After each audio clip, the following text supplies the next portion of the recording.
Hallelujah, praise lord. ಕರ್ತನಾಗಿರುವ ಯೇಸು ಕ್ರಿಸ್ತನ ನಾಮದಲ್ಲಿ ನಮ್ಮೆಲ್ಲ ಸಹೋದರ ಸಹೋದರಿನ ವಂದಿಸ್ತೇವೆ.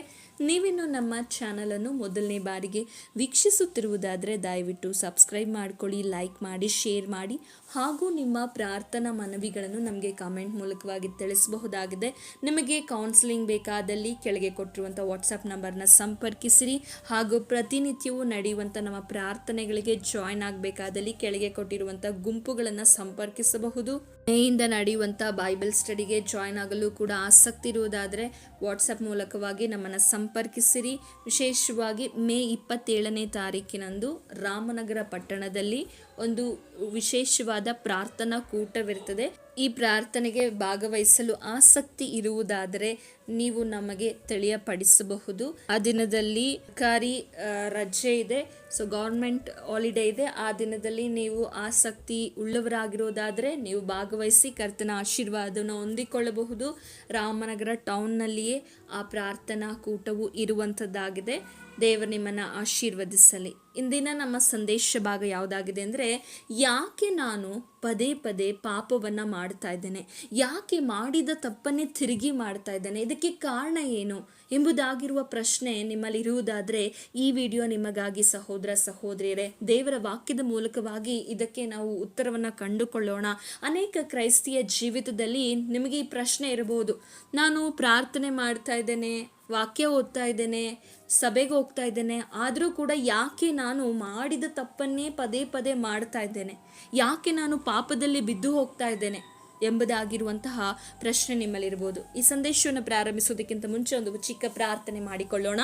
ಪರಿಶುದ್ಧನೂ ಅತ್ಯುನ್ನತನೂ ಆಗಿರುವ ತಂದೆಯಾದ ದೇವರೇ, ನಿಮ್ಮ ನಾಮಕ್ಕೆ ಸ್ತುತಿ ಸ್ತೋತ್ರ ಉಂಟಾಗಲಿ. ಕೊಟ್ಟಂತ ಸುಂದರವಾದ ದಿನಕ್ಕಾಗಿ, ಸಮಯಕ್ಕಾಗಿ ನಾವು ಸ್ತೋತ್ರಗಳನ್ನು ಸಲ್ಲಿಸ್ತಾ ಇದ್ದೇವೆ. ಈ ದಿನದಲ್ಲಿ ಮಾತನಾಡುವಾಗ ಮಾತನಾಡುವುದು ನಾನಲ್ಲ, ನನ್ನ ಸ್ವಂತ ಬುದ್ಧಿ ಜ್ಞಾನದಿಂದಲ್ಲ. ಶುದ್ಧಾತ್ಮನೆ, ನೀವು ಮಾತನಾಡಿ ಒಬ್ಬೊಬ್ಬರ ಹೃದಯದಲ್ಲಿ ಕಾರ್ಯ ಮಾಡಬೇಕಾಗಿ, ನನ್ನ ಮರೆಮಾಚಿ ನೀವು ಪ್ರಕಟವಾಗಬೇಕಾಗಿ ಯೇಸುವಿನ ನಾಮದಲ್ಲಿ ಬೇಡಿಕೊಳ್ತೇವೆ ತಂದೆ. ಆಮೇನ್ ಆಮೇನ್. ಅನೇಕ ಸಮಯದಲ್ಲಿ ನಮ್ಮಲ್ಲಿ ಒಂದು ಪ್ರಶ್ನೆ ಇರ್ತದೆ, ಯಾಕೆ ದೇವರು ನನ್ನಿಂದ ಇಂತಹ ಒಂದು ಕಾರ್ಯವನ್ನ, ಪಾಪವನ್ನ ನನ್ನಿಂದ ಯಾಕೆ ತೆಗೆದು ಹಾಕ್ತಾ ಇಲ್ಲ? ದೇವರು ಇದನ್ನ ತೆಗೆದು ಹಾಕಿದ್ರೆ, ದೇವರು ಈ ಕಾರ್ಯವನ್ನ ನನ್ನ ಮನಸ್ಸಿನಲ್ಲಿ, ಈ ಡಿಸೈರನ್ನು ನನ್ನ ಮನಸ್ಸಿನಿಂದ ತೆಗೆದು ಹಾಕಿದ್ರೆ ನಾನು ಪಾಪ ಮಾಡುವುದನ್ನು ನಿಲ್ಲಿಸಲಿಕ್ಕೆ ಸಾಧ್ಯವಾಗ್ತದೆ ಎಂಬ ಪ್ರಶ್ನೆ ನಿಮ್ಮಲ್ಲಿ ಇರಬಹುದು.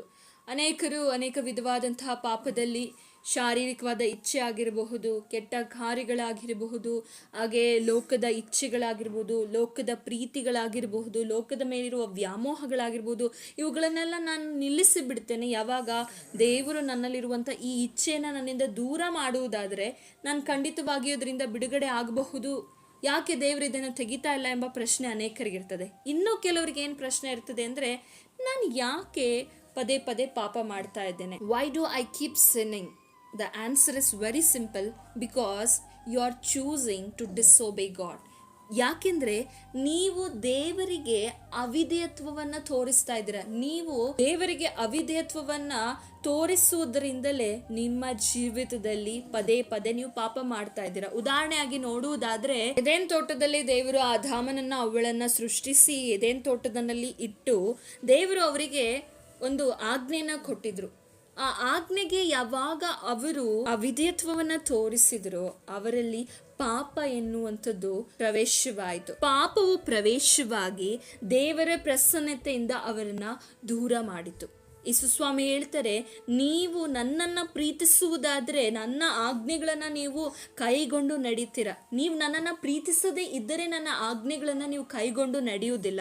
ಹಾಗಾದರೆ ಯಾಕೆ ನಾವು ಪದೇ ಪದೇ ಪಾಪ ಮಾಡ್ತಾ ಇದ್ದೇವೆ? ಅದಕ್ಕೆ ಉತ್ತರ ಏನಂದರೆ, ನಾವು ದೇವರಿಗೆ ಅವಿಧೇಯತೆಯನ್ನು ತೋರಿಸ್ತಾ ಇದ್ದೇವೆ. ದೇವರನ್ನು ನಾವು ಪ್ರೀತಿಸ್ತಾ ಇರುವುದಾದರೆ ನಿಜವಾಗಿಯೂ ನಾವು ದೇವರನ್ನು ವಿಧೇಯತೆಯನ್ನು ತೋರಿಸುವವರಾಗಿರ್ತೇವೆ. ಒಬ್ಬ ಮನುಷ್ಯನ ನಾವು ನಿಜವಾಗಿಯೂ ಪ್ರೀತಿಸುವಾಗ ಏನು ಮಾಡ್ತೇವೆ? ಅವರ ಮಾತುಗಳನ್ನೆಲ್ಲ ಕೇಳ್ತೇವೆ, ಅವ್ರಿಗೆ ಇಷ್ಟವಿಲ್ಲದೆ ಇರುವ ಕಾರ್ಯಗಳನ್ನು ಮಾಡುವುದಿಲ್ಲ, ಹಾಗೆ ಅನೇಕ ತ್ಯಾಗಗಳನ್ನು ಮಾಡ್ತೇವೆ. ಆದರೆ ದೇವರನ್ನ ನಾವು ಪ್ರೀತಿಸ್ತಾ ಇದ್ದೇವೆ ಅಂತ ಹೇಳುವಂಥ ನಾವುಗಳು ನಿಜವಾಗಿಯೂ ಆತನ ಆಜ್ಞೆಗಳಿಗೆ ವಿಧೇಯತೆಯನ್ನು ತೋರಿಸ್ತಾ ಇದ್ದೇವಾ? ನೀವು ವಿಧೇಯತೆಯನ್ನು ತೋರಿಸದೇ ಇರುವ ಕಾರಣಕ್ಕೆ ನೀವು ಪದೇ ಪದೇ ಪಾಪ ಮಾಡ್ತಾ ಇದ್ದೀರಾ. ಇನ್ನು ಕೆಲವರಿಗೆ ಪ್ರಶ್ನೆ ಇರ್ತದೆ, ಯಾಕೆ ದೇವರು ನನ್ನಿಂದ ಇದನ್ನು ತೆಗಿತಾ ಇಲ್ಲ ಎಂಬುದಾಗಿ. ತೆಗಿಯಲಿಕ್ಕೆ ನೀವು ಮೊದಲು ಒಪ್ಪಿಸಿ ಕೊಡಬೇಕು. ನಾವು ಯಾವುದನ್ನ ಆರಿಸಿಕೊಳ್ತಾ ಇದ್ದೇವೆ ಅಂದ್ರೆ, ನಮ್ಮನ್ನು ಪಾಪಕ್ಕೆ ಪ್ರೇರೇಪಿಸುವಂತ ಕಾರ್ಯಗಳನ್ನ ಆರಿಸಿಕೊಳ್ತಾ ಇದ್ದೇವೆ. ನಮ್ಮನ್ನ ಪಾಪಕ್ಕೆ ಪ್ರೇರೇಪಿಸುವ ಕಾರ್ಯ ಯಾವುದಂದ್ರೆ, ದೇವರಿಗೆ ನಾವು ಅವಿಧೇಯತೆ ತೋರಿಸುವಾಗ ಅದು ಪಾಪಕ್ಕೆ ಪ್ರೇರೇಪಿಸುವಂತದ್ದಾಗಿದೆ. ಎದೇನ್ ತೋಟದಲ್ಲೂ ಹಾಗೆ ಆಗಿದ್ದು, ದೇವರು ಆಜ್ಞೆ ಕೊಟ್ಟರು, ಆದರೆ ದೇವರ ಆಜ್ಞೆಗೆ ಅವರು ಅವಿಧೇಯತೆನ ತೋರಿಸಿದರು. ಪಾಪ ಅವರಲ್ಲಿ ಪ್ರಾರಂಭವಾಯಿತು. ಪಾಪ ಅವರ ಜೀವಿತದಲ್ಲಿ ಎಂಟರಾಗಿ ದೇವರ ಪ್ರಸನ್ನತೆಯಿಂದ ಅವರನ್ನ ದೂರಪಡಿಸಿತು. ಸಹೋದರ ಸಹೋದರಿಯರೇ, ಇಂದು ನಿಮ್ಮನ್ನ ದೇವರ ಪ್ರಸನ್ನತೆಯಿಂದ ದೂರಪಡಿಸ್ತಾ ಇರುವಂತಹ ಅವಿಧೇಯತೆಗಳು ಯಾವುದಾಗಿದೆ ಅದನ್ನ ನೀವು ಸರಿಪಡಿಸಿಕೊಳ್ಳಿ. ನಿಮ್ಮನ್ನ ನೀವು ಮೊದಲು ಸರಿಪಡಿಸಿಕೊಳ್ಳದೆ ನಾವು ದೇವರನ್ನ ಪ್ರಶ್ನೆ ಮಾಡುವಂತಹ ಯಾವ ಅಧಿಕಾರ ನಮಗಿಲ್ಲ. ನಾವು ಮೊದಲು ಆರಿಸಿಕೊಳ್ಬೇಕು ಸರಿಯಾಗಿರುವುದನ್ನ. ಹಾಗಾದ್ರೆ ನಾವು ಪಾಪಕ್ಕೆ ಹೋಗ್ಲಿಕ್ಕೆ ಅಥವಾ ನಮ್ಮ ಜೀವಿತದಲ್ಲಿ ಪದೇ ಪದೇ ತಪ್ಪನ್ನ ಮಾಡಲಿಕ್ಕೆ ಕೆಲವೊಂದು ಕಾರಣಗಳುಂಟು. ಅದನ್ನ ನಾವು ಈ ದಿನದಲ್ಲಿ ಯಾವ ಕಾರಣ ಎಂಬುದಾಗಿ ನಮ್ಮನ್ನು ನಾವು ಪರೀಕ್ಷೆ ಮಾಡಿಕೊಳ್ಳೋಣ. ಕೆಲವೊಂದು ವಿಷಯಗಳನ್ನ ಈ ವಿಡಿಯೋದಲ್ಲಿ ನಿಮಗೆ ತಿಳಿಯಪಡಿಸ್ತೇನೆ. ದಯವಿಟ್ಟು ನೀವು ಅದನ್ನ ಆಲೋಚನೆ ಮಾಡಿ, ಹೌದು ನನ್ನನ್ನು ಯಾವುದು ಪಾಪದಲ್ಲಿ ಬೀಳಿಸ್ತಾ ಇದೆ, ಇನ್ನು ಪದೇ ಪದೇ ನಾನು ತಪ್ಪನ್ನ ಮಾಡಲಿಕ್ಕೆ ಯಾವುದು ಕಾರಣ. ಮೊದಲನೇದಾಗಿ ನೋಡುವುದಾದ್ರೆ, ನಾವು ಯಾರ ಸಹವಾಸದಲ್ಲಿ ಹೆಚ್ಚಿದ್ದೇವೆ, ಯಾವ ವಿಷಯದಲ್ಲಿ ಹೆಚ್ಚು ನಮ್ಮ ಸಮಯವನ್ನ ಕಳೀತಾ ಇದ್ದೇವೆ, ಯಾರ ಸಹವಾಸದಲ್ಲಿ, ಯಾವ ಸಹವಾಸದಲ್ಲಿ, ವಸ್ತು ಆಗಿರ್ಬೋದು, ವ್ಯಕ್ತಿ ಆಗಿರ್ಬೋದು, ಕಾರ್ಯಗಳಾಗಿರ್ಬೋದು, ಯಾವುದರಲ್ಲಿ ನಾವು ಹೆಚ್ಚು ನಮ್ಮನ್ನ ನಾವು ತೊಡಗಿಸಿಕೊಂಡಿದ್ದೇವೆ ಎಂಬುವಂಥದ್ದು ಮೊದಲ ಪ್ರಶ್ನೆ ಆಗಿದೆ. ನೀವು ಪದೇ ಪದೇ ತಪ್ಪನ್ನ ಮಾಡಲಿಕ್ಕೆ, ಪಾಪದಲ್ಲಿ ಬೀಳಲಿಕ್ಕೆ ಕಾರಣಗಳೇನೆಂಬುದಾಗಿ ನೋಡುವುದಾದ್ರೆ, ಮೊದಲನೇದಾಗಿ ಯಾವುದು ಅಥವಾ ಯಾರ ಸಹವಾಸದಿಂದ ನೀವು ಸುತ್ತುವರೆದಿದ್ದೀರಾ ಅದನ್ನ ನೀವು ಪ್ರಶ್ನೆ ಮಾಡಿಕೊಳ್ಳಿ. ಹಾಗೆ ಎರಡನೇದಾಗಿ, ನಿಮ್ಮ ಸ್ನೇಹಿತರು, ನಿಮ್ಮ ಸುತ್ತಲಿರುವಂಥ ಜನರು ಅಥವಾ ಸ್ನೇಹಿತರು ನಿಮ್ಮನ್ನ ಆತ್ಮಿಕವಾಗಿ ಹೆಚ್ಚಾಗಿ ಬೆಳೆಯಲು ಪ್ರೋತ್ಸಾಹ ಮಾಡ್ತಾ ಇದ್ದಾರೋ ಅಥವಾ ಲೌಕಿಕ ವಿಷಯಗಳಲ್ಲಿ ನಿಮ್ಮನ್ನ ಹೆಚ್ಚು ಪ್ರೋತ್ಸಾಹ ಮಾಡ್ತಾ ಇದ್ದಾರೋ ಎಂಬುದಾಗಿ ನೀವು ಪ್ರಶ್ನೆ ಮಾಡಿಕೊಳ್ಳಿ. ಹಾಗೆ ನಿಮಗೆ ಸಮಯ ಸಿಕ್ಕುವಾಗಲೆಲ್ಲ ಯಾವುದರಲ್ಲಿ ನಿಮ್ಮ ಸಮಯವನ್ನ ನೀವು ಕಳೀತಾ ಇದ್ದೀರಾ ಎನ್ನುವಂಥದ್ದನ್ನ ನೀವು ಆಲೋಚನೆ ಮಾಡಿಕೊಳ್ಳಿ. ಈಗ ನಿಮಗೆ ಯಾವ ಕೆಲಸ ಇಲ್ಲ, ನೀವು ಫ್ರೀ ಆಗಿದ್ದೀರಾ,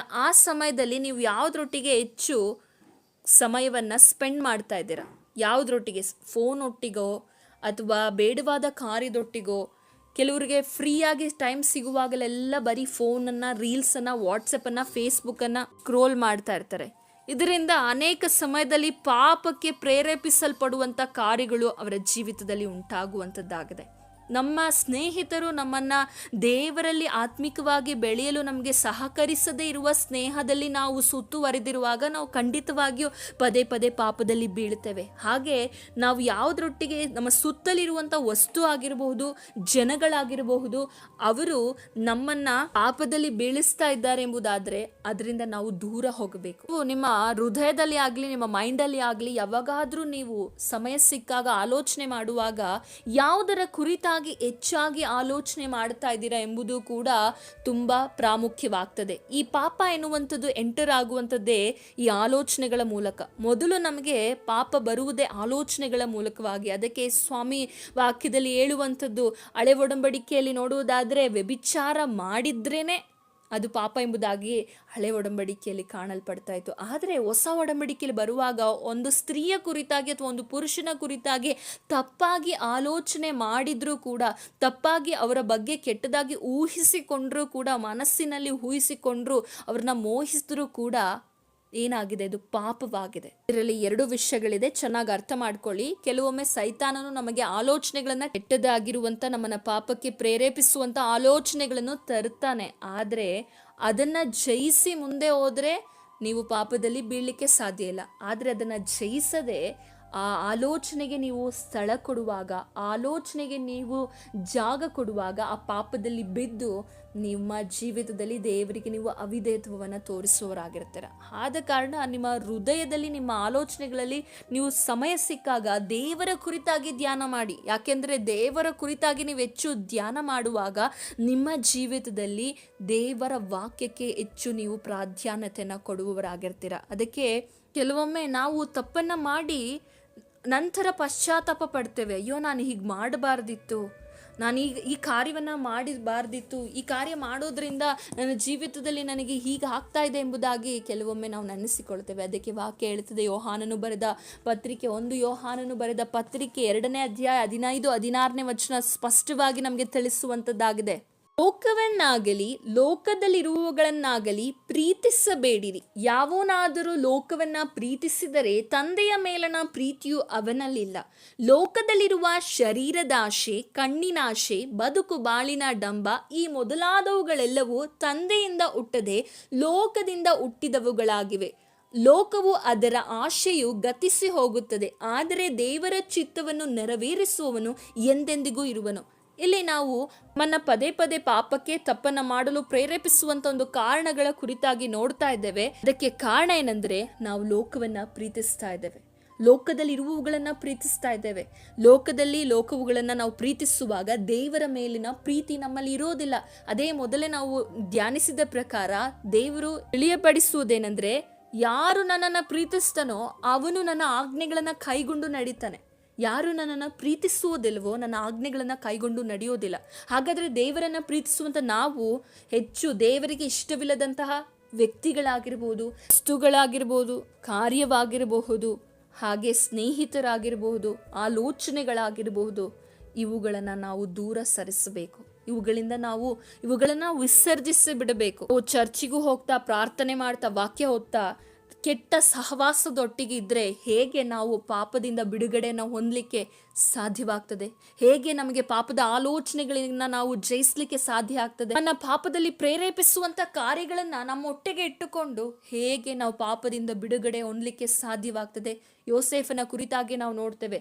ಅವನನ್ನ 44 ಹೆಂಡತಿ ಪ್ರತಿದಿನ ಪ್ರೇರೇಪಿಸ್ತಾ ಇದ್ದಳು.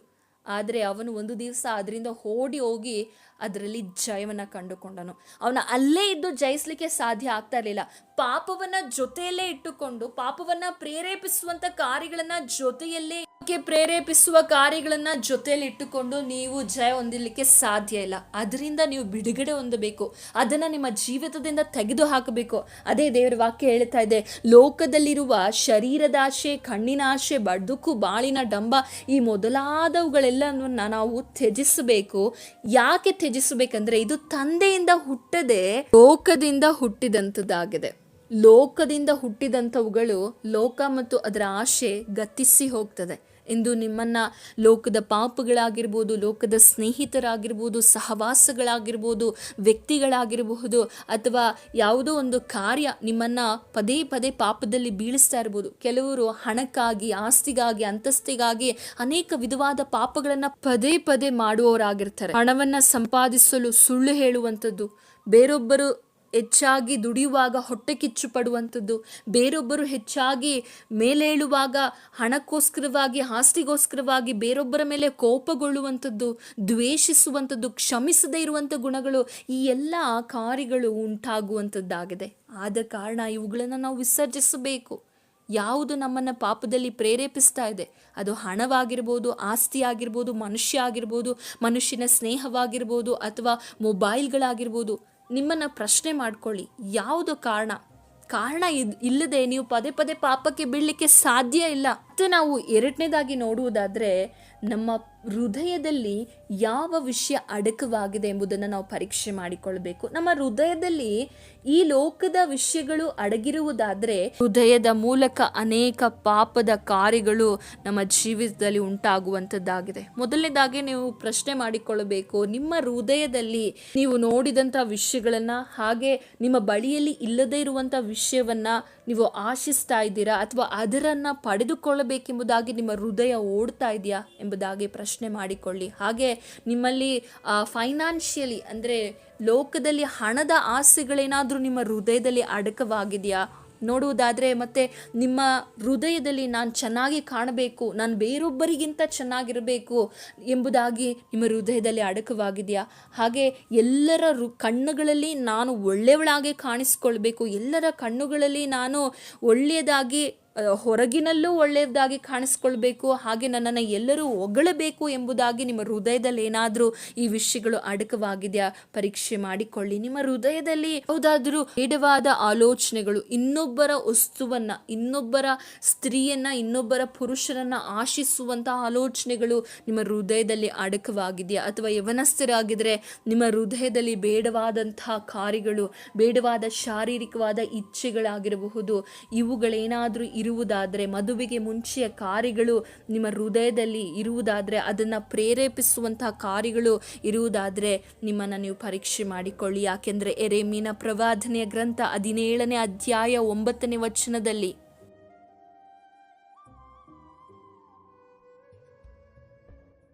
ಹೃದಯವು ಎಲ್ಲಕ್ಕಿಂತಲೂ ವಂಚಕ, ಗುಣವಾಗದ ರೋಗಕ್ಕೆ ಒಳಗಾಗಿದೆ, ಅದನ್ನು ಯಾರು ತಿಳಿದಾರು. ದೇವ್ರ ವಾಕ್ಯ ಹೇಳ್ತಾ ಇದೆ, ಹೃದಯ ಎಲ್ಲಕ್ಕಿಂತ ವಂಚಕವಾಗಿದೆ. ಮೊದಲನೇದಾಗಿ ನಮ್ಮ ಹೊರಗಿನ ಒಂದು ಕಾರ್ಯಗಳನ್ನು ಪರೀಕ್ಷೆ ಮಾಡಿಕೊಳ್ಬೇಕು. ನಮ್ಮ ಪಾಪಕ್ಕೆ ಕಾರಣಗಳೇನು, ಯಾಕೆ ಪದೇ ಪದೇ ತಪ್ಪನ್ನು ನಾವು ಮಾಡ್ತಾ ಇದೆ ಎಂಬುದಾಗಿ ನಾವು ಪರೀಕ್ಷೆ ಮಾಡಿಕೊಳ್ಬೇಕಂದ್ರೆ ನಮ್ಮ ಹೊರಗಿರುವಂಥ ಕಾರ್ಯಗಳನ್ನು ಕುರಿತು ಪರೀಕ್ಷೆ ಮಾಡಿಕೊಳ್ಬೇಕು. ನಂತರ ನಮ್ಮ ಹೃದಯದಲ್ಲಿರುವಂತಹ ಕಾರ್ಯವನ್ನು ನಾವು ಪರೀಕ್ಷೆ ಮಾಡಿಕೊಳ್ಳಬೇಕು. ನಮ್ಮ ಹೃದಯದಲ್ಲಿ ಬೇಡವಾದಂತಹ, ನಮಗೆ ಬೇಕಾಗಿಲ್ಲದೆ ಇರುವಂಥ ಕಾರ್ಯಗಳ ಮೇಲೆ ನಮ್ಮ ಮನಸ್ಸು ಹೋಗ್ತಾ ಇದೆಯಾ? ನಮ್ಮಲ್ಲಿ ಹಣದಾಸೆ ಹುಟ್ಟುತ್ತಾ ಇದೆಯಾ? ನಮ್ಮಲ್ಲಿ ನಾವೆಲ್ಲರಿಗಿಂತ ಚೆನ್ನಾಗಿ ಕಾಣಬೇಕು, ಎಕ್ಸ್ಟರ್ನಲ್ ಆಗಿ ಅಂದರೆ ಹೊರಗಿನ ಸೌಂದರ್ಯದ ಮೇಲೆ ಹೆಚ್ಚಾಗಿ ನಾವು ಮನಸ್ಸನ್ನು ಕೊಡ್ತಾ ಇದ್ದೇವಾ? ನಾವೆಲ್ಲರ ದೃಷ್ಟಿಯಲ್ಲಿ ಒಳ್ಳೆಯವರಾಗಿ ಎಲ್ಲರೂ ನಮ್ಮನ್ನು ಹೊಗಳಬೇಕು ಎಂಬುದಾಗಿ ನಾವು ನಮ್ಮ ಹೃದಯದಲ್ಲಿ ನೆನೆಸಿಕೊಳ್ತಾ ಇದ್ದೇವಾ? ಹಾಗೆ ಯವನ ಪ್ರಾಯದಲ್ಲಿರುವಾಗ ಬೇಡವಾದಂಥ ಸಹವಾಸಗಳು, ಬೇಡವಾದ ಶಾರೀರಿಕವಾದ ಇಚ್ಛೆಗಳಿಗೆ ಒಳಪಡಿಸುವಂಥ ಹೃದಯ ಆಲೋಚನೆಗಳಿಂದ ತುಂಬಲ್ಪಟ್ಟಿದೆಯಾ? ಹಾಗೆ ಪರಪುರುಷನ ಸಹವಾಸ, ಪರ ಸ್ತ್ರೀಯ ಸಹವಾಸ, ಇಂತಹ ಕಾರ್ಯಗಳು ನಿಮ್ಮ ಹೃದಯದಲ್ಲಿ ತುಂಬಿರುವುದಾದರೆ ಅಂಥ ಹೃದಯವು ಏನಾಗಿದೆ ಅಂದರೆ ಗುಣಭಾಗದ ರೋಗಕ್ಕೆ ಒಳಗಾಗಿದೆ. ಅದು ಎಲ್ಲಕ್ಕಿಂತ ವಂಚಕವಾಗಿದೆ. ಇದನ್ನು ನೀವು ಪರೀಕ್ಷೆ ಮಾಡಿಕೊಳ್ಬೇಕು, ಇದನ್ನು ನೀವು ಸರಿಪಡಿಸಿಕೊಳ್ಬೇಕು. ಇಲ್ಲ, ಹೊರಗೆ ನನ್ನ ಸಹವಾಸ ಚೆನ್ನಾಗಿದೆ, ನಾನು ಯಾರ ಸಹವಾಸಕ್ಕೂ ಹೋಗೋದಿಲ್ಲ, ನನ್ನ ಕೆಲಸವಾಯಿತು, ನಾನಾಯಿತು, ದೇವರ ಪ್ರಾರ್ಥನೆ ವಾಕ್ಯಗಳಾಯಿತು ಎಂಬುದಾಗಿ ನೀವು ಇರಬಹುದು. ಎರಡನೇದಾಗಿ ನಿಮ್ಮ ಹೃದಯದಲ್ಲಿಯೂ ಕೂಡ ಲೋಕದ ಕಾರ್ಯಗಳು, ಲೋಕದ ವಿಷಯಗಳು ಇರುವಾಗಲೂ ನೀವು ಪಾಪಕ್ಕೆ ಪದೇ ಪದೇ ಬೀಳುವವರಾಗಿರ್ತೀರ. ಅದಕ್ಕೆ ವಾಕ್ಯ ಹೇಳ್ತಾ ಇದೆ, ಹೃದಯ ಎಲ್ಲಕ್ಕಿಂತ ವಂಚಕವಾಗಿದೆ. ಯೇಸು ಸ್ವಾಮಿಯು ಕೂಡ ಮತ್ತಾಯನು ಬರೆದ ಸುವಾರ್ತೆ 15ನೇ ಅಧ್ಯಾಯ 19 ಮತ್ತು 20ನೇ ವಚನದಲ್ಲಿ ವಾಕ್ಯವು ಹೀಗೆ ಬರೆಯಲ್ಪಟ್ಟಿದೆ. ಹೇಗೆಂದರೆ, ಮನಸ್ಸಿನೊಳಗಿಂದ ಕೆಟ್ಟ ಆಲೋಚನೆ, ಕೊಲೆ, ಹಾದರ, ಸೂಳೆಗಾರಿಕೆ, ಕಳ್ಳತನ, ಸುಳ್ಳು ಸಾಕ್ಷಿ, ಬೈಗುಳಗಳು ಹೊರಟು ಬರುತ್ತದೆ. ಮನುಷ್ಯನನ್ನು ಕೆಡಿಸುವಂಥವುಗಳು ಇವೆ. ಮನುಷ್ಯನನ್ನ ಕೆಡಿಸುವಂಥವುಗಳು ಯಾವುದಾಗಿದೆ ಅಂದರೆ ಅವನ ಮನಸ್ಸಿನಿಂದ ಬರುವಂತಹ ಆಲೋಚನೆ ಆಗಿದೆ. ನಿಮ್ಮ ಮನಸ್ಸಿನಲ್ಲಿ ಏನಾದರೂ ಇಂಥ ಆಲೋಚನೆಗಳು ಇರುವುದಾದರೆ ಈ ಆಲೋಚನೆಗಳಿಂದಲೇ ನೀವು ಪದೇ ಪದೇ ಪಾಪಕ್ಕೆ ಬೀಳ್ತಾ ಇದ್ದೀರಾ. ಪದೇ ಪದೇ ಮಾಡಿದ ತಪ್ಪನ್ನು ಮಾಡಬಾರ್ದು ಅಂದುಕೊಂಡಿರ್ತೀರ, ಆದರೂ ಕೂಡ ಆ ತಪ್ಪನ್ನು ಮಾಡಲಿಕ್ಕೆ ಕಾರಣ ಏನಂದರೆ ನಿಮ್ಮ ಹೃದಯದಲ್ಲಿರುವಂಥ ಈ ಕಾರ್ಯಗಳು, ಈ ಆಲೋಚನೆಗಳು. ಕೆಲವೊಮ್ಮೆ ಈ ಕಾರ್ಯಗಳು ನನ್ನಲ್ಲಿಲ್ಲ, ನಾನು ಯಾವುದ್ರಿಗೂ ಕೊಲೆ ಮಾಡ್ತಾ ಇಲ್ಲ, ಆಧಾರ ಮಾಡ್ತಾ ಇಲ್ಲ, ಕೆಟ್ಟತನ ಇಲ್ಲ, ಕಳ್ಳತನ ಇಲ್ಲ, ಸುಳ್ಳು ಸಾಕ್ಷಿ, ಬೈಗುಳ ಇಲ್ಲ ಎಂಬುದಾಗಿ ನೆನೆಸ್ಕೊಳ್ಬಹುದು. ಆದರೆ ನಿಮ್ಮಲ್ಲಿ ಈ ವಿಷಯಗಳು, ಇದಕ್ಕೂ ಮುಂಚೆ ನಾವು ಧ್ಯಾನಿಸಿದ್ವಲ್ಲ, ಬೇರೊಬ್ಬರ ಸ್ವತ್ತುಗಳನ್ನು ಆಶಿಸುವುದು, ಹಾಗೆ ನಾವು ಎಲ್ಲರಿಗಿಂತ ಚೆನ್ನಾಗಿ ಕಾಣಿಸಬೇಕೆಂಬ ಕಾರ್ಯಗಳಾಗಿರಬಹುದು, ಹಾಗೆ ಇನ್ನೂ ಅನೇಕ ವಿಧವಾದಂತಹ ಕಾರ್ಯಗಳನ್ನು ನಾವು ಧ್ಯಾನಿಸಿದ್ದೇವೆ. ಅವುಗಳು ನಮ್ಮ ಹೃದಯದಲ್ಲಿ ಇರುವುದಾದರೆ ಅವುಗಳಿಂದಲೂ ಕೂಡ ನಾವು ಪದೇ ಪದೇ ಪಾಪಕ್ಕೆ ಬೀಳಲಿಕ್ಕೆ ಅದು ಕಾರಣವಾಗಿದೆ. ಹಾಗಾದರೆ ನಿಮಗೆ ಈ ಸಮಯದಲ್ಲಿ ಯಾಕೆ ನಾನು ಪದೇ ಪದೇ ತಪ್ಪು ಮಾಡ್ತಾ ಇದ್ದೇನೆ ಎಂಬುದಕ್ಕೆ ಉತ್ತರ ಏನಾಗಿದೆ ಅಂದರೆ ನಿಮ್ಮ ಸ್ವಂತ ಹೃದಯದಲ್ಲಿರುವಂಥ ಆಲೋಚನೆ ಆಗಿದೆ. ನಿಮ್ಮ ಸ್ವಂತ ಹೃದಯದಲ್ಲಿರುವಂಥ ಆಲೋಚನೆಯೇ ನಿಮಗೆ ಶತ್ರುವಾಗಿ, ನಿಮ್ಮನ್ನು ದೇವರ ವಿರುದ್ಧವಾಗಿ ಕಾರ್ಯ ಮಾಡಿಸುವಂಥದ್ದಾಗಿದೆ. ನಿಮ್ಮ ಹೃದಯವು ಇನ್ನೂ ದೇವರಿಂದ ಬಿಡುಗಡೆ ಆಗಿಲ್ಲವಾದರೆ, ಬಿಡುಗಡೆಯಾಗದ ಹೃದಯದಿಂದ ಯಾವಾಗಲೂ ಪಾಪದ ಕಾರ್ಯಗಳು, ಪಾಪದ ಆಲೋಚನೆಗಳೇ ಉಂಟಾಗುವಂಥದ್ದಾಗಿದೆ. ಹಾಗಾದರೆ ಈ ಹೃದಯವನ್ನು ಬಿಡುಗಡೆ ಮಾಡುವವನು ಯಾರಾಗಿದ್ದಾನೆ?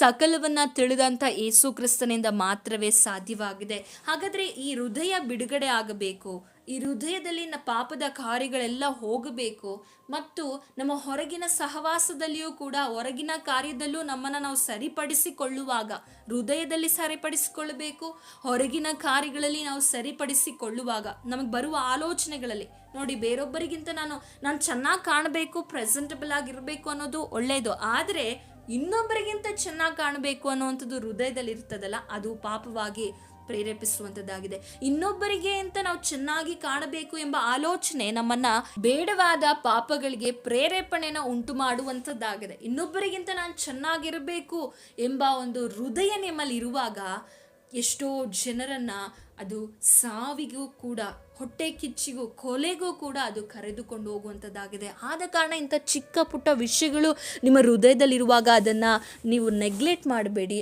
ಅದನ್ನು ದೇವರ ಸಮ್ಮುಖದಲ್ಲಿ ನಿಮ್ಮನ್ನು ನೀವು ತಿರಸ್ಕರಿಸಬೇಕು, ನಿಮ್ಮ ಆಲೋಚನೆಗಳನ್ನು ಒಪ್ಪಿಸಿಕೊಡಬೇಕು. ಆಗ ನಿಮ್ಮ ಹೃದಯವು ಕರ್ತನಿಂದ ಬಿಡುಗಡೆ ಆಗುವಾಗ ಆ ಹೃದಯದಲ್ಲಿ ಶಾಂತಿ, ಸಮಾಧಾನ, ಪ್ರೀತಿ, ದಯೆ, ಕ್ಷಮೆ, ದಮೆ ಇವುಗಳು ಸಾತ್ವಿಕತ್ವ ಉಂಟಾಗುವಂಥದ್ದಾಗಿದೆ. ಹಾಗಾದರೆ ಹೇಗೆ ಇದರಿಂದ ಬಿಡುಗಡೆ ಹೊಂದಿಕೊಳ್ಳುವಂಥದ್ದು ಎಂಬುದಾಗಿ ನೋಡುವುದಾದರೆ, ಯಾಕೋಬನ ಪತ್ರಿಕೆ 1ನೇ ಅಧ್ಯಾಯ 15ನೇ ವಚನ ಓದಿಕೊಳ್ಳೋಣ. ನೋಡಿ, ನೀವು ಕೆಲವೊಬ್ಬರನ್ನ ನೋಡಿ ಹೇಳ್ತಾ ಇರ್ತೀರಾ, ಅವರು ಭಯಂಕರವಾದಂತಹ ಒಂದು ಪಾಪದಲ್ಲಿ ಬಿದ್ದು ಹೋಗಿದ್ದಾರೆ, ಅವರು ಕೆಟ್ಟ ಸಹವಾಸದಲ್ಲಿ, ಕೆಟ್ಟ ವ್ಯಭಿಚಾರದಲ್ಲಿದ್ದಾರೆ ಎಂಬುದಾಗಿ ಅನೇಕರನ್ನ ನೋಡುವಾಗ ನಾವು ಹೇಳ್ತೇವೆ. ಅವರು ಹಾಗೆ ಒಂದೇ ದಿವಸದಲ್ಲಿ ಬಿದ್ದು ಹೋಗಿರೋದಿಲ್ಲ. ಒಂದೇ ದಿವಸದಲ್ಲಿ ಆ ರೀತಿಯಾದ ಪಾಪದಲ್ಲಿ ಅವರು ಬಿದ್ದು ಹೋಗುವುದಿಲ್ಲ. ಹೇಗೆ ನಾವು ಒಂದು ವಿಷಯವನ್ನು ಪಡ್ಕೊಳ್ಬೇಕು, ನಮ್ಮ ಜೀವಿತದಲ್ಲಿ ಯಶಸ್ಸನ್ನು ಪಡ್ಕೊಳ್ಬೇಕು ಎನ್ನೋದಾದರೆ ನಾವು ಪ್ರತಿದಿನ ಅದಕ್ಕಾಗಿ ಕೆಲಸ ಮಾಡ್ತೀವಿ, ಅದಕ್ಕೆ ಪ್ರತಿದಿನ ನಾವು ಹಾರ್ಡ್ ವರ್ಕ್ ಮಾಡ್ತೇವೆ, ಕಷ್ಟಪಡ್ತೇವೆ. ಅದೇ ರೀತಿ ಒಂದೇ ದಿನದಲ್ಲಿ ಪಾಪಕ್ಕೆ ನಾವು ಪ್ರೇರೇಪಣೆಗೊಳಗಾಗಿ ಬಿದ್ದು ಹೋಗೋದಿಲ್ಲ. ಅದು ಪ್ರತಿದಿನ ಏನಾಗ್ತಾ ಇರ್ತದೆ ಅಂದರೆ ಕೆಟ್ಟದಾದಂತಹ ಕಾರ್ಯಗಳು, ಆಲೋಚನೆಗಳಿಗೆ ಮನಸ್ಸನ್ನು ಪ್ರತಿದಿನ ಕೊಡುವಂಥವರಾಗಿದ್ದಾರೆ. ಹಾಗೆ ಕಂಟಿನ್ಯೂಸ್ ಆಗಿ ಅವರ ಹೃದಯದಲ್ಲಿ ಹುಟ್ಟಿದಂಥ ಪಾಪಕ್ಕೆ ಅವರು ಕೆಲಸ ಮಾಡುವಾಗ ಆ ಪಾಪವು ಏನನ್ನ ಉಂಟು ಮಾಡುವಂಥದ್ದಾಗಿದೆ ಅಂದರೆ ಅವ್ರನ್ನ ಬೀಳಿಸಿ ಅದು ಬೆಳೆದು ದೊಡ್ಡದಾಗುವಂಥದ್ದಾಗಿದೆ. ಪಾಪಕ್ಕೆ ಬೀಳಲಿಕ್ಕೆ ಒಂದೇ ದಿನದಲ್ಲಿ ಸಾಧ್ಯ ಇಲ್ಲ. ಕೆಲವೊಮ್ಮೆ ಕೆಟ್ಟ ಇಂಟೆನ್ಷನ್ಗಳು, ಕೆಟ್ಟದಾದಂತಹ ದುರಾಲೋಚನೆಗಳನ್ನು ಕೆಲವರು ಇಟ್ಟುಕೊಂಡಿರ್ತಾರೆ. ಹಾಗೆ ತಪ್ಪಾದ ನಿರ್ಧಾರಗಳಾಗಿರ್ಬೋದು, ಫಸ್ಟ್ ಬಂದಂಥ ಫೋನ್ ಕಾಲ್ಗಳಾಗಿರ್ಬೋದು, ಬೇಡವಾದಂತಹ ಲಸ್ಟ್ಫುಲ್ ಇಮ್ಯಾಜಿನೇಷನ್, ಅವರ ಬಗ್ಗೆ, ಬೇರೊಬ್ಬರ ಬಗ್ಗೆ, ಬೇರೊಂದು ಕಾರ್ಯದ ಬಗ್ಗೆ ತಪ್ಪಾದ ಊಹೆಗಳಾಗಿರ್ಬೋದು, ತಪ್ಪಾದಂಥ ಆಯ್ಕೆಗಳಾಗಿರ್ಬೋದು, ತಪ್ಪಾದಂತಹ ತೀರ್ಮಾನಗಳಾಗಿರ್ಬೋದು. ಹಾಗೆ ಕೆಲವೊಮ್ಮೆ ನಾವು ಹಾಕುವಂಥ, ಧರಿಸುವಂಥ ವಸ್ತ್ರವೂ ಕೂಡ ನಮ್ಮ ಕುರಿತಾಗಿ ಹೇಳುವಂಥದ್ದಾಗಿದೆ. ಒಳ್ಳೆ ರೀತಿ ಕಾಣಿಸೋದು ಒಳ್ಳೆಯದು, ಆದರೆ ಎಕ್ಸ್ಪೋಸಿಂಗ್, ಇವತ್ತು ಕ್ರೈಸ್ತರಲ್ಲೂ ಕೂಡ ಅನೇಕರು ಏನು ಮಾಡ್ತಾ ಇದ್ದಾರೆ, ಎಕ್ಸ್ಪೋಸಿಂಗ್. ಒಳ್ಳೆ ರೀತಿಯಾಗಿ ಮಾಡ್ರನ್ ಆಗಿರುವುದು ಒಳ್ಳೆಯದು, ಆದರೆ ಎಕ್ಸ್ಪೋಸಿಂಗ್ ಅನ್ನುವಂಥದ್ದು ನಿಮ್ಮನ್ನು, ನಿಮ್ಮ ಗುಣವನ್ನು ಅದು ತೋರಿಸುವಂಥದ್ದಾಗಿದೆ. ಯಾಕೆ ಪಾಪದಲ್ಲಿ ಬೀಳ್ತಾ ಇದ್ದೀರಾ ಅಂದರೆ ಇದೆಲ್ಲ ಕಾರಣಗಳಿದೆ, ಒಂದೇ ಕಾರಣಗಳಲ್ಲ. ನಾವು ನೆನೆಸ್ಕೊಳ್ತೇವೆ, ನಾನು ಪ್ರೇಯರ್ ಮಾಡ್ತಾ ಇಲ್ವೇನೋ ಅದಕ್ಕೆ ನನಗೆ ಪಾಪದಲ್ಲಿ ಬೀಳ್ತಾ ಇದ್ದೇನೆ, ನಾನು ವಾಕ್ಯ ಓದ್ತಾ ಇಲ್ವೇನೋ, ಓದಿದಂಥ ವಾಕ್ಯಕ್ಕೆ, ಪ್ರಾರ್ಥನೆಯಲ್ಲಿ ನಮ್ಮ ಮನಸ್ಸನ್ನು ಒಪ್ಪಿಸಿಕೊಡ್ತಾ ಇದ್ದೇವಾ, ನಾವು ವಿಧೇಯತೆ ತೋರಿಸ್ತಾ ಇದ್ದೇವಾ? ಪ್ರಾರ್ಥನೆ ಮಾಡೋದಲ್ಲ, ಆ ಪ್ರಾರ್ಥನೆಯಲ್ಲಿ ದೇವರ ಚಿತ್ತವನ್ನು ಮಾಡಲಿಕ್ಕೆ ನಮ್ಮ ಮನಸ್ಸನ್ನು ಒಪ್ಪಿಸಿಕೊಡಬೇಕು. ಅದು ಬಹಳ ಮುಖ್ಯವಾಗಿರುವಂಥದ್ದು. ಪ್ರಾರ್ಥನೆ ಅನ್ಯರು ಮಾಡ್ತಾರೆ, ಎಷ್ಟೋ ಜನರು ಏನೆಲ್ಲ ತ್ಯಾಗಗಳನ್ನು ಮಾಡ್ತಾರೆ, ಆದರೆ ಪ್ರಾರ್ಥನೆಯಲ್ಲಿ ದೇವರ ಚಿತ್ತವನ್ನು ಅರಿತು ಆ ದೇವರ ಚಿತ್ತಕ್ಕೆ ವಿಧೇಯತೆ ತೋರಿಸುವಂಥದ್ದು ಮುಖ್ಯವಾಗಿದೆ. ದೇವರ ವಾಕ್ಯವನ್ನು ಓದುತ್ತಾ ಇರುವ ನೀವು ಅದನ್ನು ಅಳವಡಿಸಿಕೊಂಡು ಆತನಿಗೆ ವಿಧೇಯತೆ ತೋರಿಸುವುದು ಮುಖ್ಯವಾಗಿದೆ. ಇಂದು ಅನೇಕರು ಪಾಪದಲ್ಲಿ ಬೀಳಲಿಕ್ಕೆ ಕಾರಣ ಏನಂದರೆ ಅವರು ಧರಿಸುವ ಬಟ್ಟೆಗಳಾಗಿರ್ಬೋದು, ಅವರ ಆಯ್ಕೆಗಳಾಗಿರ್ಬೋದು, ಅವರು ತೆಗೆದುಕೊಳ್ಳುವಂಥ ರಾಂಗ್ ಡಿಸಿಷನ್. ನೋಡಿ, ಬರುವಂಥ ಒಂದು ಫೋನ್ ಕಾಲ್ಗಳಾಗಿರ್ಬೋದು, ನೀವು ಯೌವನಸ್ಥರಾಗಿರ್ಬೋದು ಅಥವಾ ವಿವಾಹವಾಗಿರುವವರಾಗಿರ್ಬೋದು, ನಿಮಗೊಂದು ಬೇಡವಾದ ಕರೆ ಬರ್ತಾ ಇದೆ ಅಂದರೆ ಅದನ್ನು ನೀವು ಮೊದಲನೇ ದಿವಸವೇ ಕಟ್ ಮಾಡಬೇಕು. ಇದು ನನಗೆ ನನ್ನ ಜೀವಿತದಲ್ಲಿ ನನ್ನ ಆತ್ಮೀಕ ಸರಹದ್ದನ್ನು ಮೀರುವಂಥ ಯಾವ ಕಾರ್ಯವನ್ನು ನಾನು ನನ್ನ ಜೀವಿತದಲ್ಲಿ ಮಾಡೋದಿಲ್ಲ ಎಂಬ ಒಂದು ಪ್ರತಿಜ್ಞೆ ನಿಮ್ಮಲ್ಲಿರಬೇಕು. ಎಷ್ಟೋ ಜನರಿಗೆ ನೋಡಿ, ವಿವಾಹವಾಗಿರ್ತದೆ, ಆದರೂ ಕೂಡ ಬೇರೊಂದು ಸ್ತ್ರೀಯೊಟ್ಟಿಗೆ ಸಲಿಗೆಯಿಂದ ಮಾತನಾಡುವುದು. ವಿವಾಹವಾಗಿರುವಂಥ ಸ್ತ್ರೀಯಾಗಲಿ ಪುರುಷನಾಗಲಿ ತನ್ನ ಸ್ತ್ರೀ ತನ್ನ ಪುರುಷನೊಟ್ಟಿಗೆ ಮಾತ್ರ ಅವರ ಸಲಿಗೆಗಳು, ಅವರ ಪ್ರೀತಿ ಇರಬೇಕು. ಪರಪುರುಷನೊಟ್ಟಿಗೆ ಅಲ್ಲ, ಪರ ಸ್ತ್ರೀಯೊಟ್ಟಿಗೆ ಅಲ್ಲ. ನಿಮಗೆ ನಿಮ್ಮ ಪುರುಷನಿಗಿಂತ ಬೆಸ್ಟ್ ಫ್ರೆಂಡ್ ಯಾರೂ ಸಿಗೋದಿಲ್ಲ, ನಿಮ್ಮ ಸ್ತ್ರೀಗಿಂತ ಬೆಸ್ಟ್ ಫ್ರೆಂಡ್ ಯಾರೂ ಸಿಕ್ಕೋದಿಲ್ಲ. ಕೆಲವರು ನನಗೆ ಬೆಸ್ಟಿ ಬೇಕು, ನನ್ನ ನೋವು ವೇದನೆ ಹಂಚಿಕೊಳ್ಳಿಕ್ಕೆ ನನಗೆ ಬೇರೊಬ್ಬನ ಗಂಡನೊಟ್ಟಿಗೆ, ಬೇರೊಬ್ಬ ಹೆಂಡತಿಯೊಟ್ಟಿಗೆ ಯಾಕೆ ಹಂಚಿಕೊಳ್ತೀರಾ? ಕರ್ತನಾಗಿರುವಂಥ ದೇವರು ನಮಗೆ ಒಳ್ಳೆಯ ಲೈಫ್ ಪಾರ್ಟ್ನರ್ಗಳನ್ನು ಕೊಟ್ಟಿದ್ದಾರೆ. ನೀವು ನೆನೆಸ್ಕೊಳ್ಬೋದು, ಅಯ್ಯೋ ನನಗೆ ಅಂಥ ಗಂಡ ಸಿಕ್ಕಿದ್ರೆ ಚೆನ್ನಾಗಿರ್ತಿತ್ತು. ನೋಡಿ, ನಿಮ್ಮ ಗುಣಕ್ಕೆ, ನಿಮ್ಮ ಜೀವಿತಕ್ಕೆ ಅನುಸಾರವಾಗಿ ದೇವರು ಡಿಸೈನ್ ಮಾಡಿರುವಂಥ ಗಂಡ ಹೆಂಡತಿಯನ್ನು ದೇವರು ನಿಮಗೆ ಕೊಟ್ಟಿದ್ದಾರೆ. ಅವರ ಜೀವಿತದಲ್ಲಿ, ಎಲ್ಲರ ಜೀವಿತದಲ್ಲೂ ಗಂಡ ಹೆಂಡತಿ ಎಂದ ಮೇಲೆ ಒಂದಲ್ಲ ಒಂದು ಕೊರತೆಗಳಿರ್ತದೆ. ಆದರೆ ನಮ್ಮ ಜೀವಿತದಲ್ಲಿ ಈಗ ನಮ್ಮಲ್ಲೂ ಅನೇಕ ಕೊರತೆಗಳಿದೆ. ದೇವರು ನಮ್ಮನ್ನು ಸಹಿಸಿಕೊಂಡು ಹೋಗ್ತಾ ಇದ್ದಾರೆ, ಹಾಗೆ ನಾವು ಕೂಡ ಒಬ್ಬರನ್ನೊಬ್ಬರು ಸಹಿಸಿಕೊಳ್ಳುವಂಥ ಅಂಗಿನಲ್ಲಿದ್ದೇವೆ. ನಾವು ಬರುವಂಥ ಬೇರೊಂದು ಸ್ತ್ರೀಯನ್ನು ನೋಡಿ ನನ್ನ ಹೆಂಡತಿ ಹೀಗಿಲ್ವಲ್ಲ, ನನ್ನ ಗಂಡ ಹೀಗಿಲ್ವಲ್ಲ ಎಂಬಂತಹ ಒಂದು ಆಲೋಚನೆ ನಿಮ್ಮಲ್ಲಿ ಬರುವಾಗಲೇ ದುಷ್ಟನು ಪಾಪದ ಬೀಜವನ್ನು ನಿಮ್ಮ ಹೃದಯದಲ್ಲಿ ಬಿತ್ತುತ್ತಾ ಇದ್ದಾನೆ. ಎಷ್ಟೋ ಜನರಿಗೆ ವಿವಾಹವಾಗಿದೆ ಅಂತ ಗೊತ್ತಿದ್ರೂ ಕೂಡ ವಿವಾಹವಾಗದೇ ಇರುವಂತಹ ಸ್ತ್ರೀಯೊಟ್ಟಿಗೆ ಪುರುಷನೊಟ್ಟಿಗೆ ಮಾತನಾಡ್ತಾರೆ. ಇದೆಲ್ಲ ತಪ್ಪಾದ ತೀರ್ಮಾನ ಆಗಿದೆ. ಇಲ್ಲಿಂದನೇ ಪಾಪ ಎನ್ನುವಂಥದ್ದು ಆರಂಭವಾಗುವಂಥದ್ದಾಗಿದೆ. ನಿಮ್ಮ ಆಯ್ಕೆಗಳನ್ನು, ನೀವು ಮಾಡ್ತಾ ಇರುವಂಥ ತೀರ್ಮಾನಗಳನ್ನು ನೀವು ಅನುಸರಿಸುವಾಗಲೇ ನಿಮ್ಮ ಜೀವಿತದಲ್ಲಿ ಪಾಪವು ಹೆಚ್ಚಾಗುವಂಥದ್ದಾಗಿದೆ. ಕೆಲವೊಮ್ಮೆ ಈ ಚಿಕ್ಕ ತಪ್ಪುಗಳನ್ನು, ದೇವರ ಮುಂದೆ ಚಿಕ್ಕ ತಪ್ಪು ದೊಡ್ಡ ತಪ್ಪು ಯಾವುದೂ ಇಲ್ಲ, ಚಿಕ್ಕದಾಗಿ ಆರಂಭವಾದಂತಹ ಈ ಬೀಜವನ್ನು ಕೆಲವೊಮ್ಮೆ ನಾವು ಇಗ್ನೋರ್ ಮಾಡ್ತೇವೆ. ನಮ್ಮ ಕಾನ್ಷಿಯಸ್ನೆಸ್ಸನ್ನು, ನಮ್ಮ ಕಾನ್ಸೈನ್ಸನ್ನು ನಾವು ಇಗ್ನೋರ್ ಮಾಡ್ತೇವೆ. ನಮ್ಮ ಕಾನ್ಸೈನ್ಸ್ ಅಂದರೆ ಹೇಳುವುದಾದರೆ ದೇವರ ವಾಕ್ಯಗಳು ನಮ್ಮ ಹೃದಯದಲ್ಲಿ ಅಡಕವಾಗಿರುವಂತಹ ಮಾತುಗಳನ್ನು ನಮಗೆ ಅದು ನಾವು ತಪ್ಪು ದಾರಿ ತುಳಿಯುವಾಗ ಅದು ನಮಗೆ ಎಚ್ಚರಿಸುವಂಥದ್ದಾಗಿದೆ. ಎಷ್ಟೋ ಸಮಯದಲ್ಲಿ ನಾವು ಅದನ್ನು ಇಗ್ನೋರ್ ಮಾಡ್ತೇವೆ, ತಿರಸ್ಕರಿಸ್ತೇವೆ, ದೇವರ ವಾಕ್ಯಕ್ಕೆ ವಿಧೇಯತೆ ತೋರಿಸೋದಿಲ್ಲ. ನಮಗೆ ಈ ಕಾರ್ಯ ಮಾಡ್ತಾ ಇರೋದು ತಪ್ಪಂತ ಗೊತ್ತಿದ್ರೂ ಕೂಡ ನಾವು ಅದನ್ನು ನೆಗ್ಲೆಕ್ಟ್ ಮಾಡ್ತೇವೆ. ಇದಕ್ಕೆ ದೇವರ ವಾಕ್ಯ ಏನಂತ ಹೇಳ್ತದೆ ಅಂದರೆ, ನಾಯಿ ತಾನು ಕಕ್ಕಿದ್ದನ್ನು ತಿರುಗಿ ತಿನ್ನುವ ಹಾಗೆ ಮೂರ್ಖನೋ ತಾನು ಮಾಡಿದ ತಪ್ಪನ್ನು ತಿರುಗಿ ಮಾಡುವ ಆತನಾಗಿದ್ದಾನೆ ಎಂಬುದಾಗಿ ವಾಕ್ಯ ಹೇಳುವಂಥದ್ದಾಗಿದೆ. ಹಾಗೆ ಯಾಕೋಬನ ಪತ್ರಿಕೆ 1ನೇ ಅಧ್ಯಾಯ 15ನೇ ವಚನ ಈ ರೀತಿಯಾಗಿ ಹೇಳಲ್ಪಡುವಂಥದ್ದಾಗಿದೆ. 14ನೇ ವಚನ ಓದಿಕೊಳ್ಳೋಣ. ಆದರೆ ಪ್ರತಿಯೊಬ್ಬನು ತನ್ನಲ್ಲಿರುವ ಆಶಾಪಾಶದಿಂದ ಎಳೆಯಲ್ಪಟ್ಟು ಮರಳುಗೊಂಡವನಾಗಿ ಪ್ರೇರೇಪಿಸಲ್ಪಡುತ್ತಾನೆ. ಆಮೇಲೆ ಆಶೆಯು ಬಸುರಾಗಿ ಪಾಪವನ್ನು ಹೆರುತ್ತದೆ.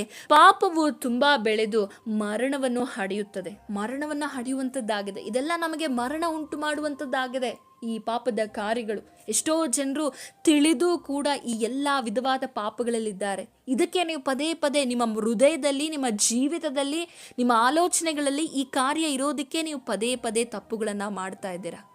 ಎಷ್ಟೋ ಜನರು ಮಾಡಿದ ತಪ್ಪನ್ನು ವಿಮರ್ಶಿಸಿಕೊಳ್ಳಲಿಕ್ಕೆ ಪ್ರಯತ್ನಿಸ್ತಾರೆ. ವಿಮರ್ಶಿಸಿಕೊಳ್ಳಬೇಡಿ. ಅದರ ಮೇಲೂ ಕೂಡ ಕೆಲವೊಬ್ರು ಹೇಳ್ತಾರೆ, ಅಯ್ಯೋ ದೇವ್ರು ಯಾಕೆ ನನ್ನ ಇದರಿಂದ ಬಿಡುಗಡೆ ಮಾಡ್ತಾ ಇಲ್ಲ. ದೇವರು ನಿಮ್ಮ ಹಳೆಯ ಸ್ವಭಾವಗಳನ್ನು ನೀವು ಬಿಡದೆ, ನಿಮ್ಮ ಹಳೆಯ ನೇಚರ್ಗಳು ನಿಮ್ಮಲ್ಲಿ ಹೋಗದೆ ದೇವರು ಎಂದಿಗೂ ಕೂಡ ನಿಮಗೇನು ಮಾಡೋದಿಲ್ಲ, ಕಾರ್ಯ ಮಾಡಲಿಕ್ಕೆ ಸಾಧ್ಯ ಇಲ್ಲ. ನೀವೇ ಕಾರ್ಯ ಮಾಡದಂತೆ ದೇವರಿಂದ ದೂರ ಓಡ್ತಾ ಇದ್ದೀರಾ. ದೇವರು ನಮಗೆ ಫ್ರೀ ವಿಲ್ಲನ್ನು ಕೊಟ್ಟಿದ್ದಾರೆ, ನಮಗೆ ಸ್ವತಂತ್ರವನ್ನು ಕೊಟ್ಟಿದ್ದಾರೆ. ನಾವು ಆಯ್ಕೆ ಮಾಡಿಕೊಳ್ಬೇಕು. ಹಾಗಾದರೆ ಈ ಪಾಪದಿಂದ ಹೊರಗೆ ಬರಲಿಕ್ಕೆ ಏನು ಮಾರ್ಗ ಅಂದರೆ ನಾವು ಆಯ್ಕೆ ಮಾಡಿಕೊಳ್ಬೇಕು. ಯೆಹೋಶುವನು ಹೇಳ್ತಾನೆ, ಆರಿಸಿಕೊಳ್ಳಿರಿ. ಯೆಹೋವನನ್ನ ಸೇವಿಸ್ತಿರೋ ಯಾರನ್ನ ಸೇವಿಸ್ತೀರಿ? ಯೆಹೋಶುವನು ಹೇಳ್ತಾರೆ, ನಾನು ನನ್ನ ಮನೆಯವರು ಯೆಹೋವನನ್ನೇ ಸೇವಿಸ್ತೇನೆ ಎಂಬುದಾಗಿ ಯೆಹೋಶುವನು ಹೇಳಿದ ರೀತಿಯಲ್ಲಿ ನಾವು ಕೂಡ ದೇವರನ್ನು ಸೇವಿಸಬೇಕು. ದೇವರನ್ನು ಸೇವಿಸಲು ನಾವು ಆಯ್ಕೆ ಮಾಡುವಾಗ ನಾವು ಪಾಪವನ್ನು ಆಟೋಮೆಟಿಕ್ ಆಗಿ ವಿಸರ್ಜಿಸ್ತೇವೆ. ಪಾಪ ಮಾಡಲಿಕ್ಕೆ ನಾವು ಹೃದಯಗಳಲ್ಲಿ, ನಮ್ಮ ಆಲೋಚನೆಗಳಲ್ಲಿ, ನಮ್ಮ ಕಾರ್ಯದಲ್ಲಿ ನಾವು ಸ್ಥಳ ಕೊಡೋದಿಲ್ಲ. ನಾವು ಈ ಲೋಕದಲ್ಲಿರುವಾಗ ಅನೇಕ ವಿಧವಾದ ಆಲೋಚನೆಗಳು, ಕಾರ್ಯಗಳು, ಪ್ರೇರೇಪಣೆ ಬರ್ತದೆ. ಆದರೆ ನಮ್ಮಲ್ಲಿರುವಂಥ ಆಶಾಪಾಶಗಳು ಏನಾದರೂ ಇನ್ನೂ ಜೀವಂತವಾಗಿರೋದಾದರೆ ಅದರಿಂದ ನಾವು ಮರಳುಗೊಂಡು ಪ್ರೇರೇಪಿಸಲ್ಪಟ್ಟು ಪಾಪದಲ್ಲಿ ಬಿದ್ದೋಗುವಂಥವರಾಗಿದ್ದೇವೆ. ಹಾಗಾದರೆ ನಾವು ಆರಿಸಿಕೊಳ್ಬೇಕು. ಅದಕ್ಕೆ ಸ್ವಾಮಿ ಹೇಳ್ತಾರೆ, ಅವನಾದರೂ ನೇಗಿಲನ ಮೇಲೆ ತನ್ನ ಕೈಯನ್ನು ಹಾಕಿ ಹಿಂದಕ್ಕೆ ನೋಡಿದಾಗ ಅವನು ದೇವರ ರಾಜ್ಯಕ್ಕೆ ತಕ್ಕವನಲ್ಲವೆಂದು ಹೇಳಿದನು. ಯಾವನಾದರೂ ಹೊತ್ತುಕೊಂಡಂಥ ಶಿಲುಬೆಯನ್ನು ಬಿಟ್ಟು ಹಿಂದಕ್ಕೆ ನೋಡಿದರೆ ಅವನು ದೇವರ ರಾಜ್ಯಕ್ಕೆ ತಕ್ಕವನಾಗೋದಿಲ್ಲ. ಹಾಗಾದರೆ ನಾವು ಹಿಂದಕ್ಕೆ ನೋಡುವುದಾದರೆ ಬಿಟ್ಟು ಬಂದ ಪಾಪಕ್ಕೆ, ಬಿಟ್ಟು ಬಂದ ಸ್ವಭಾವಗಳನ್ನು ನಾವು ಮತ್ತೆ ನಮ್ಮ ಜೀವಿತದಲ್ಲಿ ನಾವು ತಿರುಗಿ ನೋಡ್ತಾ ಇರೋದಾದರೆ ದೇವರ ರಾಜ್ಯಕ್ಕೆ ನಾವು ಸೇರಲಿಕ್ಕೆ ಸಾಧ್ಯ ಇಲ್ಲ. ದೇವರು ಒಳ್ಳೆಯವನು, ಕರುಣಾಮಯನು, ದಯಾಸಾಗರನು, ಎಲ್ಲವೂ ಆತನಾಗಿದ್ದಾನೆ. ಆದರೆ ನಾವು ಆರಿಸಿಕೊಳ್ಬೇಕು, ಯಾವುದನ್ನು ನಾವು ಸ್ವೀಕರಿಸಬೇಕು, ಯಾವುದನ್ನು ನಾವು ಸೇವಿಸಬೇಕು ಎಂಬ ಆಪ್ಷನ್ ದೇವರು ನಮಗೆ ಕೊಟ್ಟಿದ್ದಾರೆ. ನಾವು ಅನೇಕ ವಿಧವಾದ ಕಾರಣಗಳನ್ನು ಹೇಳ್ತೇವೆ, ಆದರೆ ಆ ಕಾರಣಗಳನ್ನೆಲ್ಲ ತ್ಯಜಿಸಿ ನಮ್ಮನ್ನು ನಾವು ಸಂಪೂರ್ಣವಾಗಿ ಒಪ್ಪಿಸಿಕೊಡಬೇಕು ದೇವರ ಸಮ್ಮುಖದಲ್ಲಿ. ನಮ್ಮನ್ನು ನಾವು ಸರೆಂಡರ್ ಮಾಡಬೇಕು. ನಮ್ಮ ಶರೀರದ ಇಚ್ಛೆಗಳನ್ನು, ನಮ್ಮ ಹೃದಯದ ಆಲೋಚನೆಗಳನ್ನ ಎಲ್ಲವನ್ನ ನಾನು ಎಂಬುದನ್ನು ನಾವು ಶಿಲುಬೆಯೊಟ್ಟಿಗೆ ಸಾಯಿಸಿ ಸಂಪೂರ್ಣವಾಗಿ ನಾವು ದೇವರ ಕರಗಳಿಗೆ ಒಪ್ಪಿಸಿಕೊಡಬೇಕು. ಮದ್ಯಪಾನವನ್ನು ಮಾಡುವುದನ್ನು ಬಿಡಬೇಕೆಂದು ಆಲೋಚಿಸ್ತೇವೆ, ಆದರೆ ನೆಕ್ಸ್ಟ್ ದಿನವೇ ನಾವು ಯೋಚನೆ ಮಾಡ್ತಾ ಇರ್ತೇವೆ ಯಾವ ಬ್ರ್ಯಾಂಡ್ ಚೆನ್ನಾಗಿರ್ತದೆ. ನಾವು ಯೋಚನೆ ಮಾಡ್ತೇವೆ, ಆದರೆ ಬಿಡಲಿಕ್ಕೆ ಮನಸ್ಸು ಮಾಡೋದಿಲ್ಲ. ಅನ್ಹೆಲ್ತಿ ಹ್ಯಾಬಿಟ್ಗಳನ್ನಾಗಿರ್ಬಹುದು, ಬೇಡವಾದ ಕಾರ್ಯಗಳನ್ನಾಗಿರ್ಬೋದು ಯೋಚನೆ ಮಾಡ್ತೇವೆ, ಆದರೆ ಬಿಡಲಿಕ್ಕೆ ಮನಸ್ಸಿರೋದಿಲ್ಲ. ಯೋಚನೆ ಮಾಡಿದರೆ ಸಾಲದು, ನಿಮ್ಮನ್ನು ನೀವು ದೇವರ ಸಮ್ಮುಖದಲ್ಲಿ ಒಪ್ಪಿಸಿಕೊಟ್ಟು ಅದನ್ನು ಬಿಟ್ಟು ಬಿಡಬೇಕು. ಗಲಾತ್ಯದವರಿಗೆ ಬರೆದ ಪತ್ರಿಕೆ 2ನೇ ಅಧ್ಯಾಯ 20ನೇ ವಚನ ಹೇಳುತ್ತದೆ, ಕ್ರಿಸ್ತನೊಂದಿಗೆ ಶಿಲುಬೆಗೆ ಹಾಕಿಸಿಕೊಂಡವನಾಗಿದ್ದೇನೆ, ಇನ್ನು ಜೀವಿಸುವನು ನಾನಲ್ಲ, ಕ್ರಿಸ್ತನು ನನ್ನಲ್ಲಿ ಜೀವಿಸುತ್ತಾನೆ. ಕ್ರಿಸ್ತನು ನನ್ನಲ್ಲಿ ಜೀವಿಸಬೇಕಂದ್ರೆ ನಾನು ಶಿಲುಬೆಗೆ ಹಾಕಿಸ್ಕೊಳ್ಬೇಕು. ಅಂದರೆ ನಾನು ಅನ್ನೋ ಕಾರ್ಯ, ನನ್ನಲ್ಲಿರುವಂಥ ಬೇಡವಾದ ಕಾರ್ಯಗಳಾಗಿರ್ಬೋದು, ಪಾಪಗಳಾಗಿರ್ಬೋದು, ಅದೆಲ್ಲವೂ ಶಿಲುಬೆಗೆ ಹಾಕಲ್ಪಡುವಾಗ ನಾನು ನೂತನ ಸೃಷ್ಟಿಯಾಗಿ ಮಾರ್ಪಡಲಿಕ್ಕೆ ಸಾಧ್ಯವಾಗುವಂಥದ್ದಾಗಿದೆ. ದೇವರು ಈ ವಾಕ್ಯದ ಮೂಲಕ ನಿಮ್ಮ ಸಂಗಡ ಮಾತನಾಡಿದ್ದಾರೆ ಎಂಬುದಾಗಿ ಭಾವಿಸ್ತೇನೆ. ದೇವರು ನಿಮ್ಮನ್ನು ಆಶೀರ್ವದಿಸಲಿ. ಪ್ರಾರ್ಥಿಸೋಣ. ಪರಿಶುದ್ಧನಾಗಿರುವ ದೇವರೇ, ಕೊಟ್ಟ ವಾಕ್ಯಕ್ಕಾಗಿ ಸ್ತೋತ್ರ. ಈ ವಾಕ್ಯವನ್ನು ಕೇಳುವ ಸಹೋದರ ಸಹೋದರಿಯರು ಇದನ್ನು ಅನುಸರಿಸಲಿಕ್ಕೆ ಕೃಪೆ ಕೊಡಬೇಕಾಗಿ ಯೇಸುವಿನ ನಾಮದಲ್ಲಿ ಬೇಡಿಕೊಳ್ತೇವೆ ತಂದೆಯೇ, amen. Thanks for watching. God bless you.